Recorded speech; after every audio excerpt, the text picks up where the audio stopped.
नमस्कार, आप सभी का स्वागत है। मैं N Rajendra Singh, assistant professor, political science department, BSR, government arts college Alwar.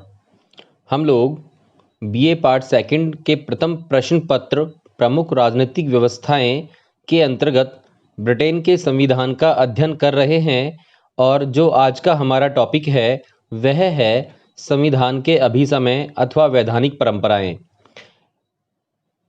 यह है इस विषय का दूसरा वीडियो है, पार्ट सेकंड है। और प्रथम पार्ट के अंतर्गत हमने ब्रिटेन के संविधान के जो अभिसमय हैं उसके तात्पर्य, लक्षण और कानून और अभिसमय में भेद आदि को जाना। और इस सेकंड पार्ट के अंतर्गत हम प्रमुख अभिसमयों को जानने का प्रयास करेंगे कि ब्रिटेन के संविधान में प्रमुख अभिसमय कौन कौन से हैं।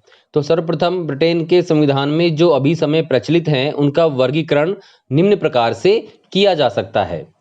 पहला है राजपद से संबंधित अभिसमय। कुछ अभिसमय राजपद अर्थात सम्राट के पद से संबंधित हैं। मंत्रिमंडल से संबंधित अभिसमय, तो मंत्रिमंडल से संबंधित हैं कुछ अभिसमय। और कुछ अभिसमयों का संबंध जो है विधायी प्रक्रिया और संसद के दोनों सदनों के पारस्परिक संबंधों से है।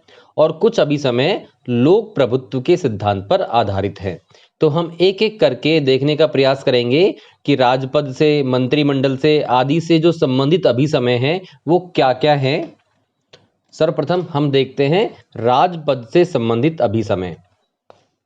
तो ब्रिटेन में राजपद अर्थात राजमुकुट या सम्राट का जो पद है उससे संबंधित कौन कौन से अभिसमय वहां प्रचलित हैं। अब देखिए, पहला जो अभिसमय वहां पर है वह क्या है? सम्राट अपने मंत्रियों के परामर्श से ही कार्य करता है। जो यह बात ब्रिटेन में है कि सम्राट अपने मंत्रियों के परामर्श से कार्य करेगा, यह एक अभिसमय के रूप में स्थापित है। दूसरी बात, सम्राट लोक सदन, कॉमन सभा जो है कि बहुमत दल के नेता को, अर्थात जिस दल को कॉमन सभा या लोक सदन में बहुमत प्राप्त है उस दल के नेता को प्रधानमंत्री पद ग्रहण करने के लिए आमंत्रित करता है। तो एक अभिसमय क्या हो गया कि जो सम्राट होता है वह लोक सदन के बहुमत दल के नेता को प्रधानमंत्री पद ग्रहण करने के लिए आमंत्रित करता है। तीसरा अभिसमय राजपद से जो संबंधित है वह है कि जो सम्राट है वह अभिसमय के आधार पर ही मंत्रिमंडल की बैठक की अध्यक्षता नहीं करता। हम लोगों ने पढ़ा था इस बारे में कि किस प्रकार सम्राट द्वारा मंत्रिमंडल की बैठकों में अनुपस्थित रहना प्रारंभ कर दिया और रॉबर्ट वॉलपोल ने मंत्रिमंडल की बैठकों की अध्यक्षता करना प्रारंभ किया और ब्रिटेन में प्रधानमंत्री के पद का विकास हुआ। तो एक अभिसमय के आधार पर ही यह बात वहां प्रचलित है कि सम्राट जो है मंत्रिमंडल की बैठकों की अध्यक्षता नहीं करता। हम आगे चलते हैं। सिद्धांत में सम्राट को अधिकार प्राप्त है कि वह लोक सदन को भंग कर दे, यानी सिद्धांत में सम्राट को यह अधिकार प्राप्त है कि वह लोक सदन को भंग कर सकता है। लेकिन क्या परंपरा वहां स्थापित हो गई है कि सम्राट अपने इस अधिकार का प्रयोग प्रधानमंत्री के परामर्श से ही करेगा। एक अभिसमय यह है कि वह लोक सदन को भंग करने का जो अधिकार है उसका प्रयोग वह प्रधानमंत्री के परामर्श से ही करता है सम्राट। और पांचवा जो अभिसमय है राजपद से संबंधित वह क्या है? पदासीन प्रधानमंत्री के विरुद्ध अविश्वास का प्रस्ताव पारित हो जाने पर सम्राट विरोधी दल के नेता को प्रधानमंत्री पद ग्रहण करने के लिए आमंत्रित करता है। जब कभी वर्तमान या पदासीन प्रधानमंत्री होता है उसके खिलाफ लोक सदन द्वारा अविश्वास का प्रस्ताव पारित कर दिया जाता है तो सम्राट क्या करता है? विरोधी दल के नेता को प्रधानमंत्री पद ग्रहण करने के लिए आमंत्रित करता है। तो यह अभिसमय राजपद से संबंधित हैं जो ब्रिटेन के संविधान में या ब्रिटेन में प्रचलित है। हम आगे बढ़ते हैं मंत्रिमंडल से संबंधित अभिसमय। तो ब्रिटेन में के संविधान में जो अभिसमय हैं मंत्रिमंडल से संबंधित वे क्या है? पहला है अभिसमय के अनुसार सम्राट मंत्रियों के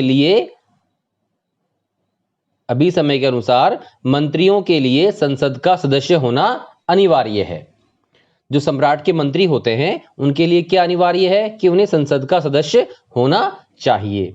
दूसरा देखते हैं हम, संसद में किसी महत्वपूर्ण प्रस्ताव पर पराजित हो जाने पर मंत्रिमंडल या तो त्यागपत्र दे दे या प्रधानमंत्री सम्राट को परामर्श दे कि उसके द्वारा लोक सदन को विघटित कर दिया जाए। एक अभी समय क्या प्रचलित है कि संसद में अगर किसी महत्वपूर्ण प्रस्ताव पर मंत्रिमंडल पराजित हो जाता है तो या तो उसको त्यागपत्र दे देना चाहिए या फिर प्रधानमंत्री सम्राट को परामर्श देगा कि वह लोक सदन को विघटित कर दे। तो एक अभी समय मंत्रिमंडल के संबंध में ब्रिटेन में यह प्रचलित है। अभी समय के अनुसार ही किसी कम महत्वपूर्ण प्रस्ताव पर अगर मंत्रिमंडल लोक सदन में पराजित हो जाता है तो उसके लिए त्यागपत्र देना आवश्यक नहीं है। त्यागपत्र तभी देता है मंत्रिमंडल जब वह किसी महत्वपूर्ण प्रस्ताव पर पराजित हो जाता है। यदि वह प्रस्ताव कम महत्वपूर्ण है तो उसके लिए त्यागपत्र देना, पदत्याग करना आवश्यक नहीं है। एक अभी समय यह है मंत्रिमंडल से संबंधित। अब चौथा देखते हैं क्या है, यह भी अभी समय ही है। क्या बात, यह भी अभी समय ही है कि मंत्रिमंडल सामूहिक रूप से लोक सदन के प्रति उत्तरदायी होता है। मंत्रिमंडल सामूहिक रूप से लोक सदन के प्रति उत्तरदायी होता है।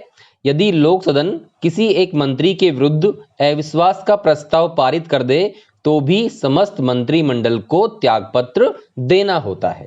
तो मंत्रिमंडल के सामूहिक उत्तरदायित्व का जो सिद्धांत ब्रिटेन में प्रचलित है वह भी अभी समय पर आधारित है, जिसका तात्पर्य क्या है, यदि लोक सदन किसी एक मंत्री के विरुद्ध भी अविश्वास का पारित कर देता है तो समस्त मंत्रिमंडल को त्यागपत्र देना होता है। इसे कहते हैं सामूहिक उत्तरदायित्व का सिद्धांत।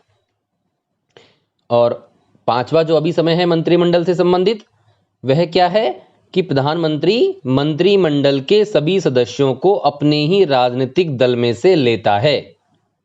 जो मंत्रिमंडल होता है प्रधानमंत्री का और उसके जो सदस्य होते हैं, उसके जो मंत्री होते हैं, वह उसी दल के होते हैं जिस दल का प्रधानमंत्री होता है, अर्थात जिसे लोक सदन में बहुमत प्राप्त होता है।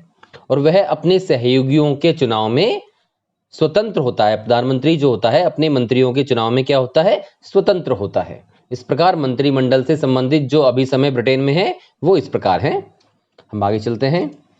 अब देखते हैं कि विधायी प्रक्रिया और संसद के दोनों के जो आपसी संबंध हैं उनके विषय में ब्रिटेन के संविधान में कौन कौन से अभी समय हैं। पहला है कि संसद के 2 सदन होंगे, लोक सदन और लॉर्ड सभा। यह बात अभी समय पर ही आधारित है, जिसके बारे में हम लोग पढ़ चुके हैं कि ब्रिटेन के 2 सदन जो हैं, लॉर्ड सभा और लोक सदन, अभी समय पर आधारित हैं। कि परंपरा के स्वरूप ही लोक सदन और लॉर्ड सभा की वहां पर स्थापना हुई थी। एक अभी समय क्या है, सम्राट वर्ष में एक बार संसद का अधिवेशन अवश्य ही बुलाता है और संसद के प्रथम अधिवेशन और दूसरे अधिवेशन के बीच 1 वर्ष से अधिक का समय नहीं होना चाहिए। अर्थात सम्राट जो है एक बार संसद का अधिवेशन बुलाएगा वर्ष में और पहले अधिवेशन और दूसरे अधिवेशन के बीच 1 वर्ष से अधिक का समय नहीं होना चाहिए। इसी प्रकार आगे देखते हैं। लोक सदन हाउस ऑफ कॉमन्स का जो अध्यक्ष होता है, जिसे सामान्य रूप से स्पीकर के नाम से जाना जाता है, उसके संबंध में क्या परंपरा है कि जब वह अध्यक्ष पद के लिए खड़ा होता है तो वह अपने राजनीतिक दल की सदस्यता को त्याग देता है। जो अध्यक्ष होता है, स्पीकर होता है, जब वो अपने चुनाव के लिए खड़ा होता है तो वह राजनीतिक दल जिससे वह संबंधित है उसकी सदस्यता का परित्याग कर देता है। और एक परंपरा क्या है कि निर्वाचन से पूर्व लोक सदन का अध्यक्ष निर्विरोध चुन लिया जाता है। निर्वाचन से पूर्व लोक सदन का अध्यक्ष निर्विरोध चुन लिया जाता है और वह जब तक चाहे लोक सदन का अध्यक्ष रह सकता है। तो एक परंपरा या अभी समय यह है। और फिर है प्रत्येक विधेयक में 3 वाचन हो चुकने के बाद ही उस पर सदन में मतदान हो सकता है। इसका क्या तात्पर्य है कि संसद द्वारा जो विधेयक पारित किए जाते हैं वो 3 वाचन होने के बाद, वाचन का अर्थ है कि 3 चरणों में जो उस विधेयक के ऊपर विचार विमर्श किया जाता है, उन्हें प्रथम वाचन, द्वितीय वाचन, तृतीय वाचन इस प्रकार के नाम से जाना जाता है। जब प्रत्येक विधेयक में उस पर 3 वाचन हो जाते हैं, उसके बाद ही उसे सदन के पटल पर रखा जाता है मतदान के लिए कि उसे पारित किया जाए या नहीं किया जाए। इस बात का फैसला मतदान के द्वारा होता है, लेकिन मतदान तक आने के लिए उसे 3 चरणों से होकर गुजरना पड़ता है, 3 वाचन से होकर गुजरना पड़ता है। ये एक भी अभिसमय वहां पर प्रचलित है। एक और अभिसमय जो क्या है, जब सरकारी पक्ष की ओर से भाषण हो जाता है, जब सरकारी पक्ष की ओर से भाषण हो जाता है, तब विरोधी पक्ष की ओर से भाषण होता है, जिसे क्या कहते हैं, सम्राट के विरोधी पक्ष का भाषण। तो यह भी एक अभिसमय का ही परिणाम है। हम आगे चलते हैं। अब देखते हैं कि लोक प्रभुत्व के सिद्धांत पर आधारित कौन कौन से अभिसमय ब्रिटेन के संविधान में हैं। कुछ अभिसमय ऐसे हैं जिनका उद्देश्य क्या है, शासक के कार्यों और निर्वाचकों के निर्णय के बीच सामंजस्य स्थापित करना। शासक के कार्यों और निर्वाचकों के निर्णय के बीच सामंजस्य स्थापित करना।